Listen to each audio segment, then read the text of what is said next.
এপ্ৰিলৰ পৰা 1 জুন 2024 হ'বলগীয়া লোকসভা সাধাৰণ নিৰ্বাচনলৈ আপোনালোকে ভোটাৰ কাৰ্ড বা এপিক কাৰ্ড ডাউনলোড কৰিলেনে যদি কৰা নাই আহক এই ভিডিঅ'টোৰ জৰিয়তে শিকি লওক কেনেকৈ ডাউনলোড কৰিব লাগে এতিয়া আমি গুগলত বা গুগল ক্ৰোমত গৈ ডাউনলোড এপিক কাৰ্ড সাৰ্চ কৰিম ইলেকশ্যন কমিশন অফ ইণ্ডিয়া ৱেবছাইটত যাব লাগিব ইয়াতে এপিক কাৰ্ডৰ বাবে কোন এলিজিবল আৰু এপিক কাৰ্ডছৰ বেনিফিটবোৰ দিয়া আছে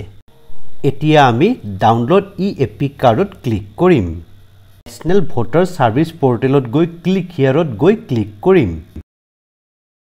এই হোম পেজটো খোলাৰ পাছত এপিক কাৰ্ড ডাউনলোডত আপোনালোকে ক্লিক কৰিব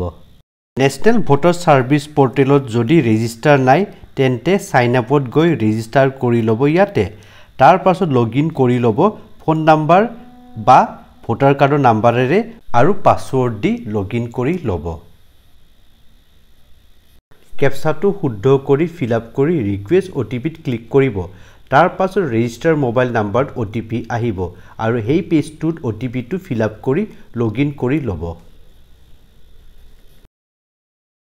এতিয়া আকৌ আমি হোম পেজত আহি যাম য'ত এপিক ডাউনলোডত ক্লিক কৰিম আৰু এতিয়া আমি এপিক ডাউনলোড পেজত আহি যাম য'ত এপিক নাম্বাৰ বা ভোটাৰ কাৰ্ড নাম্বাৰটো এণ্টাৰ কৰিম আৰু ষ্টেটত আসাম সিলেক্ট কৰি সাৰ্চ কৰিম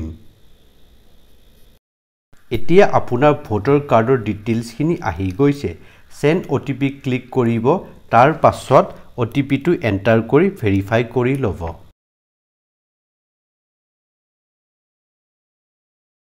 ডাউনলোড এপিক অপশনটো একেবাৰে তলত আহিছে তাতে ক্লিক কৰি ডাউনলোড কৰি ল'ব আমাৰ যেহেতু ডাউনলোড কৰা আছে আমি আগৰ ফাইলটোকে খুলি দেখুৱাইছো